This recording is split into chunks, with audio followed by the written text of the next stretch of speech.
मैं डॉक्टर भावना शर्मा आज आपको लेखा शास्त्र में यूनिट 2 के अंतर्गत साझेदारी की निवृत्ति पढ़ाऊंगी।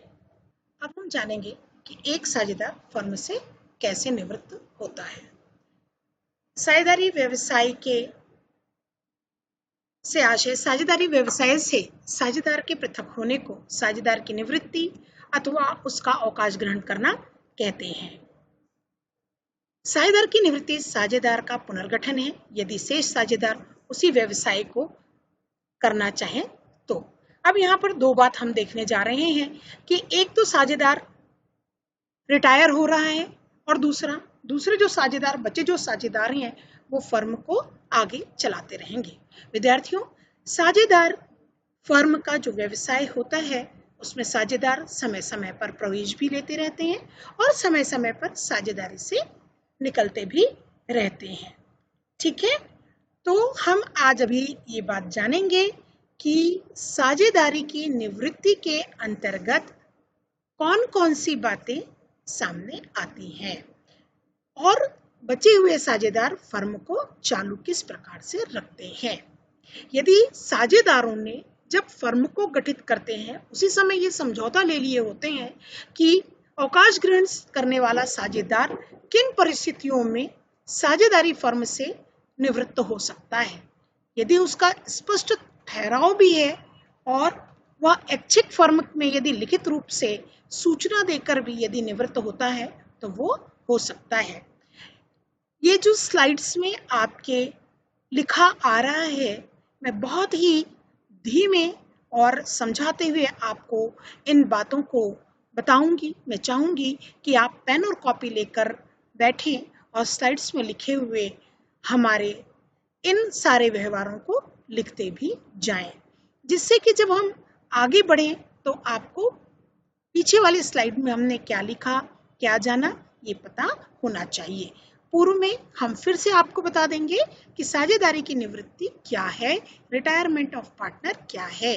जैसा कि मैंने आपको शुरुआत में भी बताया कि जैसे एक साझेदारी फर्म में एक साझेदार प्रवेश लेता है उसी प्रकार साझेदारी फर्म से एक साझेदार निवृत्त भी हो सकता है, रिटायरमेंट भी ले सकता है, अवकाश भी ले सकता है।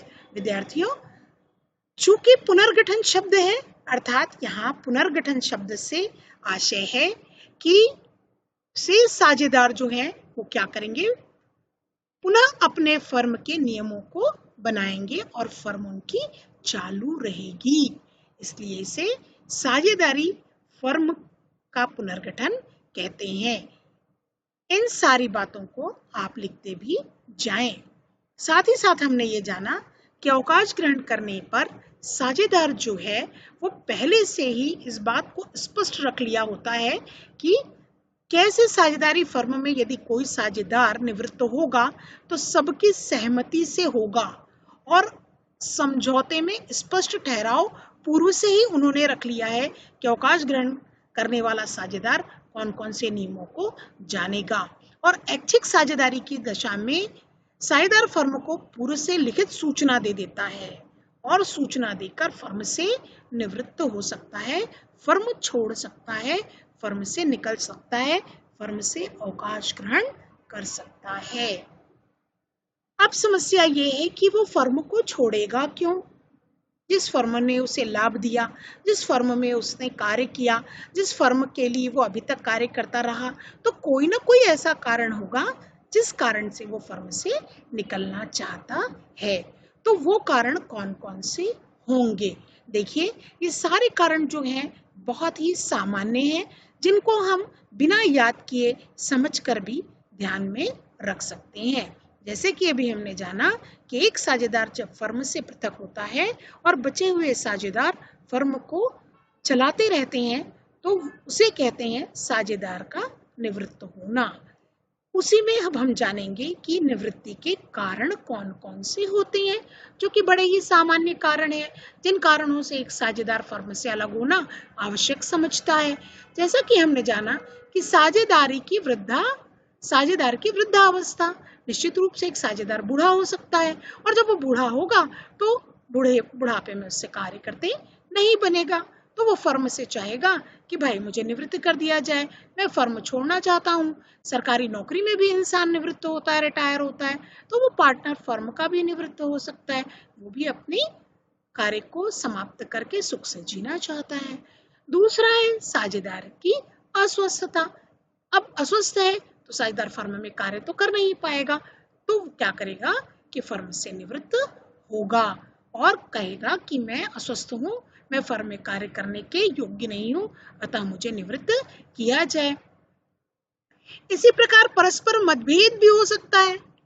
अब सब मिलकर आपस में कार्य करते थे, अच्छे से काम करते थे, अब वो क्या कर रहे हैं, अपने काम में सामंजस्य स्थापित नहीं कर पा रहे हैं, साथ मिलकर काम नहीं कर पा रहे हैं, बार बार मतभेद हो रहा है।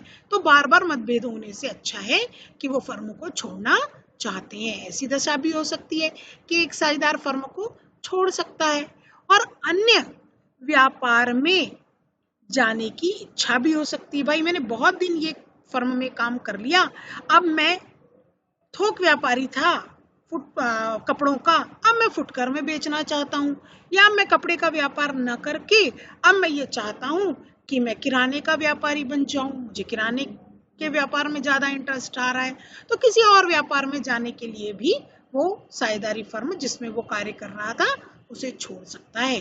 साथ ही साथ विद्यार्थियों, साझेदार की मानसिक रूप से विकृति भी हो सकती है। एक साझेदार अपने कार्य से जब बहुत ज्यादा परेशान हो जाता है या उसके मस्तिष्क में किसी प्रकार का कोई विकार आ गया तो वो मानसिक रूप से विकृत हो जाता है। अब वो क्या करेगा कि फर्म से निवृत्त होना चाहेगा, क्योंकि उसने अपनी मानसिक स्थिति को वो सही नहीं पा रहा है। इसी प्रकार साझेदार का दिवालिया हो जाना। दिवालिया हो जाने शब्द का अर्थ भी आप जानते हैं कि जब एक साझेदार अपने दायित्व का निर्वहन या अपने दायित्वों को पूरी तरीके से नहीं चुका पाता है, तब वो क्या करता है, उसे सरकार के द्वारा, कानून के द्वारा दिवालिया घोषित कर लिया जाता है, उसकी सारी प्रॉपर्टी जब्त कर ली जाती है और उसकी प्रॉपर्टी को बेचकर उसके दायित्वों का भुगतान कर दिया जाता है। जब एक साझेदार दिवालिया हो जाता है तो अपने आप वो फर्म से निवृत्त हो जाता है। साथ ही साथ साझेदारी फर्म लगातार हानि में चल रही होगी, कोई साझेदार हानि वहन करना उचित नहीं समझता। ऐसी स्थिति में साझेदार ये चाहता है कि लगातार इस फर्म में हानि हो रही है, इस फर्म को तो छोड़कर जाना ही अच्छा है, इसलिए वो क्या करता है, फर्म से निवृत्त हो जाता है, फर्म से अलग हो जाता है। इसी प्रकार हम अगला कारण देखेंगे कि स्वयं का कारोबार आरंभ करना।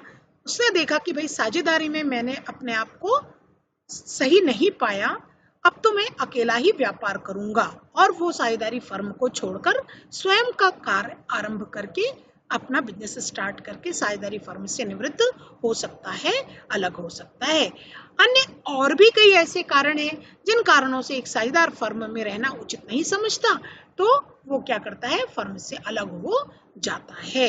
इस प्रकार साझेदारी की निवृत्ति के कारण हमने कुछ जाने, और भी कारण हो सकते हैं।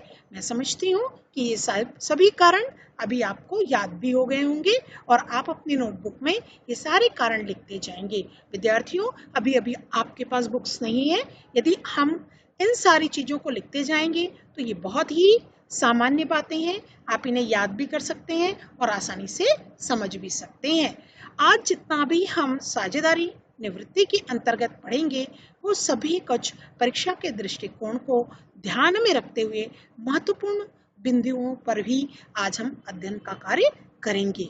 तो हम चाहेंगे कि आप अपनी नोटबुक लेकर बैठें और इन सारे बिंदुओं को लिखते रहें, ताकि आपके 10 अंक का साझेदारी है फर्म का पूरा यूनिट, तो 10 अंक में आपका 3 या 4 अंक की निवृत्ति है, जो कि आपकी आज इस अध्याय के अंतर्गत पूर्ण हो जाएगी।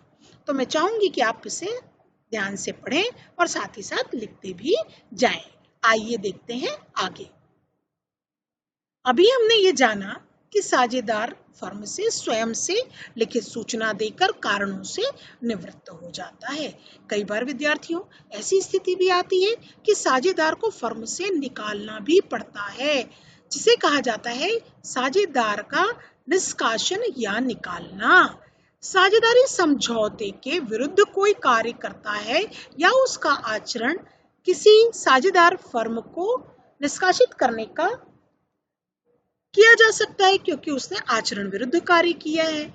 भारतीय साझेदारी अधिनियम 1932 की धारा 33A के अनुसार ऐसे साझेदार के निष्कासन हेतु साझेदारों को इस बात का ध्यान रखना पड़ता है कि उसे लिखित नोटिस दिया जाए। नोटिस देकर उसे ये बताया जाए कि भाई आपको इन कारणों से निकाला जा रहा है, आपके निष्कासन का कारण ये है, ताकि उसे ज्ञान हो सके, वो भी अपनी सफाई दे सके कि वो गलत है या सही। और फर्म जो है वो फर्म के जो अन्य साझेदार उसे निष्कासित करते हैं वो फर्म के हित में ही उसे निष्कासित कर सकते हैं विद्यार्थियों, किसी द्वेष भावना से नहीं बल्कि सद्भावना से, चूंकि उसने ऐसा व्यवहार किया है जो कि फर्म को नुकसान पहुंचाया है और उसे कई बार टोकने के बाद भी अब वो सुधर नहीं रहा है। ऐसी स्थिति में उसे लिखित नोटिस दिया जाता है, उसके निष्कासन का कारण बताया जाता है और उसे निष्कासित करने के लिए अन्य साझेदार भी सहमत होते हैं और सभी सहमत होने के बाद उसे निष्कासित किया जाता है। इस प्रकार हमने यहाँ पर दो बातें जानी, साझेदार का फर्म से स्वयं निवृत्त होना और फर्म के द्वारा साझेदार को निकालना। अब आगे जानेंगे कि जब एक साझेदार फर्म से निकाला जाएगा या फर्म से खुद निकलेगा या किसी साझेदार की मृत्यु होगी, तब उसके कौन कौन से लेखे बनाए जाएंगे और उन लेखों को बनाने के लिए या उन हिसाब को करने के लिए किस प्रकार की अकाउंटिंग प्रॉब्लम्स आएंगी और ये अकाउंटिंग जो प्रॉब्लम होंगी वो हम कैसे सॉल्व करेंगे। आइए आगे जानते हैं। सबसे पहला बिंदु हम देख रहे हैं शेष साझेदारों के भावी लाभ विभाजन के अनुपात का परिवर्तन। इस बिंदु को हम विस्तार से आगे और भी पढ़ेंगे, अभी केवल हम ये जान रहे हैं कि कौन कौन से परिवर्तन होंगे। फिर है संपत्ति और दायित्वों का पुनर्मूल्यांकन। इन बिंदुओं को लिखते जाइए।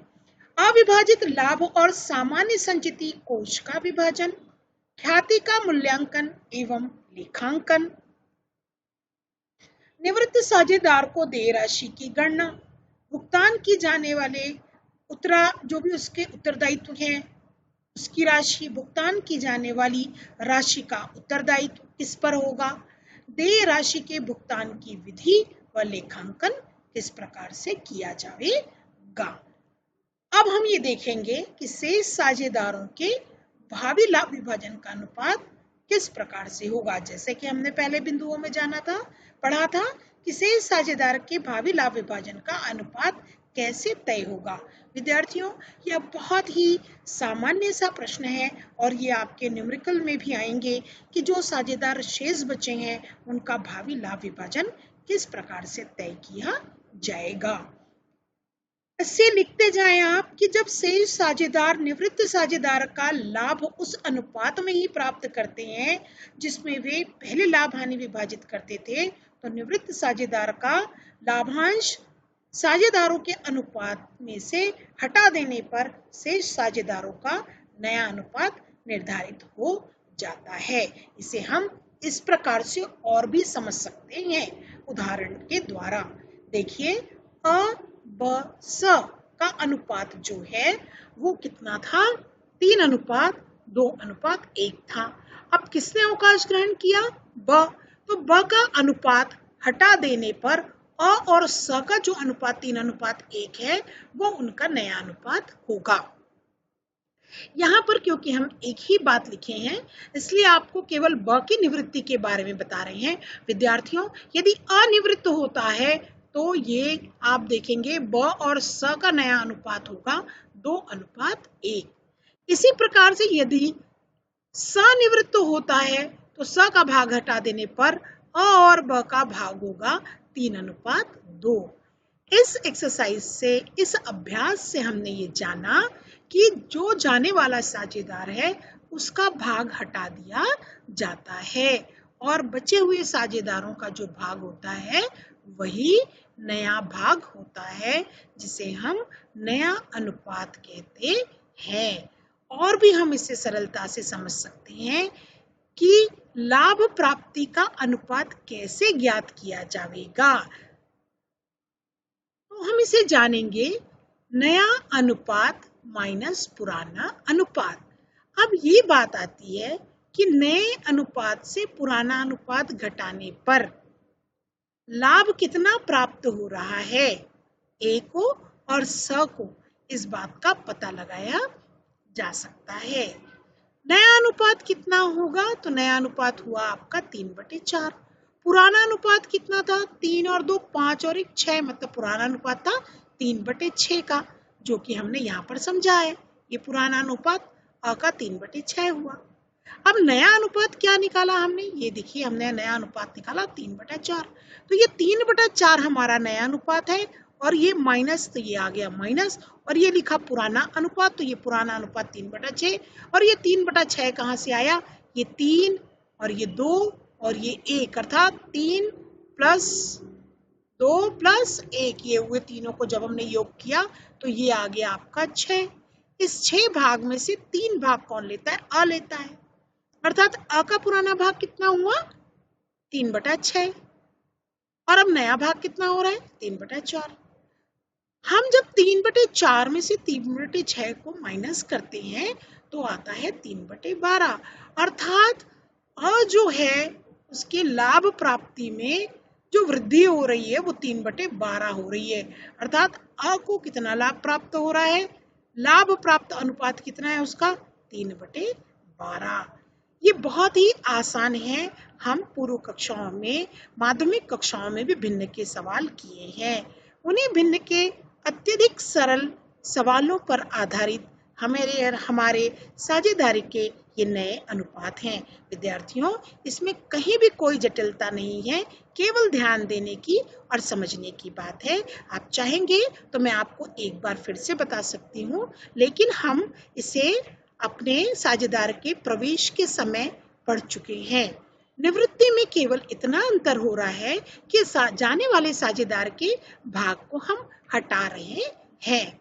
जैसे कि 3:2:1 है, अर्थात ये 3/6 भाग था। अब हमने क्या किया, ब जा रहा है तो ब के भाग को हटा दिए, तो अब 3 + 1 यानी 4 हो गया। अब इनका भाग कितना हुआ, अ का भाग 3/4 हो गया और स का भाग 1/4 हो गया। इसमें किसी भी प्रकार की कोई जटिलता नहीं है। आइए, मैं समझती हूँ कि अभी तक आप इसे नोट कर चुके होंगे, हम आगे देखेंगे। जिस प्रकार हमने आ के भाग को तय किया, अब हम वैसे ही ब के भाग को भी तय करेंगे। ब का जो पुराना भाग था वो 1/6 का था। अब स का जो नया भाग आ रहा है वो कितना आ रहा है 1/3, और स का पुराना भाग कितना था 1/6। अब स ने किस अनुपात में लाभ प्राप्त किया ये हम जानेंगे। तो 1/3, जैसा कि हमने अपने सूत्र में जाना था, नया अनुपात माइनस पुराना अनुपात बराबर जो लाभ प्राप्ति का अनुपात है वो आएगा। तो स का नया अनुपात 1/3 है, पुराना अनुपात 1/6 था। अब वो कितना लाभ प्राप्त कर रहा है 1/12, अर्थात अ और स का लाभ प्राप्ति का अनुपात 3/12 माइनस 1/12 होगा, जिसे नए अनुपात के अंतर्गत हम 3:1 भी ले सकते हैं। विद्यार्थियों, इसको दो प्रकार से हम समझ सकते हैं कि देखिए, हमने पूरी गणना करके सारी विधियों के माध्यम से लाया तो भी 3/12 ही लाभ आया, और जब हम गणना करने के पश्चात देखते हैं तो भी हमारा ये 1/12 आया, और जब हम पूर्व के लाभ को देखते हैं तो हमने देखा कि हमने आंसर पहले ही निकाल लिया था कि ये 3:1 होगा। मतलब हम गणना नहीं भी करते हैं तो भी अनुपात उतना आता है, और जब हम पूरे सूत्र के माध्यम से नया अनुपात माइनस पुराना अनुपात करके पूरी गणना करके जब हम लेकर आते हैं तो भी हमारा आंसर उतना ही आता है। अर्थात गणना करने की आवश्यकता यदि प्रश्न में प्रतीत होती है तो कीजिए, अन्यथा आप नया अनुपात ऐसे भी निकाल सकते हैं। अब हम देखेंगे आगे। दूसरी कंडीशन कहता है कि अभी तो आपने ये बताया था पूर्व में कि साझेदार जो है वो नया अनुपात पुराना अनुपात माइनस करके वो अपने लाभ प्राप्ति का अनुपात ज्ञात करते हैं। लेकिन यदि हमारे व्यवहारिक प्रश्न में सवालों में यदि कोई दशाएं दी गई हैं तो फिर हम उसको किस प्रकार से निकालेंगे। विद्यार्थियों, अभी हम निवृत्त होने वाले साझेदार के साथ साथ बचे हुए जो साझेदार हैं उनके लाभ प्राप्ति का अनुपात क्या होगा ये जान रहे हैं, ये पढ़ रहे हैं। इसकी पहली दशा हमने ये जानी कि जाने वाले साझेदार का लाभ हटाकर बचे हुए साझेदारों का लाभ तय किया जा सकता है। इसी में हमारी अब दूसरी दशा है कि जब शेष साझेदार निवृत्त साझेदार का लाभांश किसी निश्चित अनुपात में प्राप्त करते हैं। उन्होंने पूर्व में ही तय कर रखा था कि साझेदार यदि जाएगा तो हम उसे निश्चित अनुपात में उसके लाभ को बांटेंगे, अर्थात जो साझेदार जितना काम कर रहा है वो उसके लाभ को उस अनुपात में लेगा। तो पूर्व अनुपात में किस प्रकार से हम इसे विभाजित करेंगे, इसे हम एक उदाहरण के माध्यम से देखते हैं। अमित, सुमित और विनीत 6:5:3 के अनुपात में लाभ हानि का विभाजन करते हैं। अमित व्यापार से अलग होता है, सुमित और विनीत इसका लाभांश समान रूप से क्रय करते हैं। तो नया लाभ अनुपात बताइए। अब यहाँ प्रश्न में दे दिया कि हमने कंडीशन दी है कि वो दोनों जो बचे हुए रिमेनिंग पार्टनर्स हैं आपके, कौन, सुमित और विनीत, जा कौन रहा है, अमित, अर्थात अमित का भाग कितना है, 6। इस भाग को वो किस प्रकार से बांटेंगे, समान रूप से बांटेंगे या समान रूप से क्रय करते हैं। तो अब बताएंगे कि इस ऐसे प्रश्न में हल कैसे होगा। चूंकि अमित के लाभ को दोनों साझेदार समान रूप से क्रय करते हैं तो अमित का लाभ हमें पता करना पड़ेगा कि अमित का लाभ कितना था, 6/14। अब आपको ये पता करना होगा कि आप सोच रहे हैं कि 6/14 आया कहां से, तो ये अमित का भाग था 6, सुमित का भाग था 5 और विनीत का भाग था 3। तो 6 + 5 कितना हो गया, 11, और 11 + 3 कितना हो गया, 14। अर्थात 6/14 तो जो है अमित का भाग हो गया, 5/14 जो किसका भाग हो गया, सुमित का, और 3/14 किसका भाग हो गया, विनीत का। अब इसी प्रश्न के इसी आधार पर हम सबसे पहले अमित का भाग जो 6/14 है उसका 1/2 निकालेंगे। क्यों निकालेंगे, क्योंकि वो दोनों कौन कौन साझेदार, जो सुमित और दूसरा साझेदार जो बचे हुए हैं वो उसके लाभ को समान रूप से, मतलब आधा आधा, आधा मतलब 1.5, तो हम 6/14 अमित के भाग का 1/2 आधा भाग निकालेंगे। अब आधा भाग कितना हुआ, 3/14, अर्थात अमित के भाग का 3/14 कौन ले रहा है, सुमित ले रहा है। तो हम सुमित को 3/14 देंगे। अब सुमित का पुराना लाभ कितना था, 5/14 था, उसका कितना इंक्रीज हो गया, गेनिंग कितना कर लिया उसने, उसके जाने के बाद उसे कितने लाभ में वृद्धि हुई, 3/14, उसका लाभ प्राप्ति अनुपात बढ़ गया। ये दोनों को जब हम जोड़ेंगे तो एलसीएम 14 आया और ये दोनों ऊपर जुड़ गए तो 5 और ये +3 कितना हो गया, 8।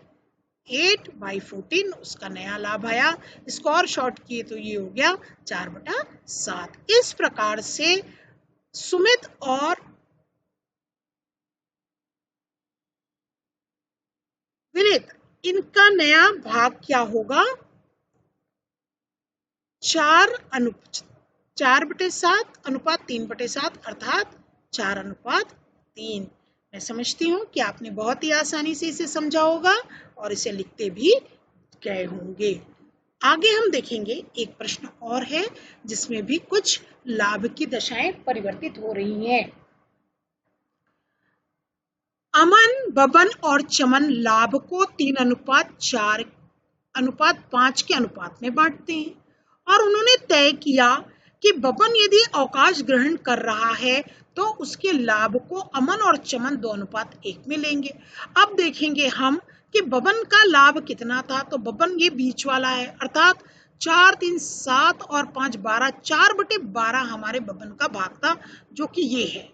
इसका 2/3 कौन प्राप्त करेगा, अमन प्राप्त करेगा, और 1/3 कौन प्राप्त करेगा, चमन प्राप्त करेगा। तो सबसे पहले हमने बबन के 4/12 का 2/3 और 1/3 निकाला। तो 2/3 में हमने क्या किया, 2/9 भाग हमारे अमन के पास आया और चमन के पास कितना आया 1/9। इस प्रकार से हमने इनके नए अनुपात को जब जाना तो इनका नया अनुपात हुआ 17:19। अब हम ये जानेंगे कि 17:19 कैसे आया। तो ये 17 ऐसे आया कि पहले उसका अनुपात कितना था 3/12, इंक्रीज कितना हो गया बब्बन का 2/9, और जब हमने इनको जोड़ा एलसीएम लेके 36 तो ये आ गया 17/36। और चमन का भी जब हमने देखा तो चमन का पहले का भाग था 5/12, फिर हमने लिया 1/9 प्लस किया, एलसीएम आया 36 और 15 + 4 किया तो ये 19/36 जो है ये हमारे चमन का भाग हुआ। और अमन और चमन का भावी नया अनुपात क्या हुआ 17:19। इसी प्रकार से लाभ प्राप्ति अनुपात की गणना कैसे की जाती है ये हमने जाना और भी हम आगे जानेंगे। लाभ प्राप्ति अनुपात की गणना निम्नानुसार भी की जा सकती है। जैसा कि हमने पूर्व में उदाहरण के माध्यम से जो चीजें पढ़े हैं उन्हीं का आप थ्योरी फिर से पढ़ेंगे, फिर से जानेंगे कि किस प्रकार से हम इसे, यदि प्रश्न आता है कि कोई साझेदार फर्म से निवृत्त होता है तो शेष साझेदारों के लाभ प्राप्ति अनुपात की गणना किस प्रकार से की जाती है, तो उसके उत्तर में आप लिखेंगे कि शेष जो साझेदार हैं उनके लाभ प्राप्ति के अनुपात की गणना निम्नानुसार की जाती है। यदि प्रश्न में साझेदार की निवृत्ति के बाद शेष साझेदारों के नए लाभ हानि अनुपात नहीं दिए हैं तो ए बी सी 3:2:1 के अनुपात में साझेदार हैं और बी को अवकाश ग्रहण यदि करते हैं या होता है तो ए और सी का लाभ हानि विभाजन, जैसा कि हमने पूर्व में जाना बी जा रहा है तो बी को हटा दिए तो 3:1 होगा। हमने पूर्व में भी इसे विस्तार से पढ़ा। अब हमने इसको कैलकुलेशन के माध्यम से भी करके देखा कि ये 2/6 का 3/4 और 2/6 का 1/4, आगे अनुपात ये आया आपका 3/12 और ये आया आपका 1/4 से 1/12 और ये आ गया आपका नया अनुपात पूरे कैलकुलेशन के बाद भी 3:1, जैसा कि हमने पूर्व में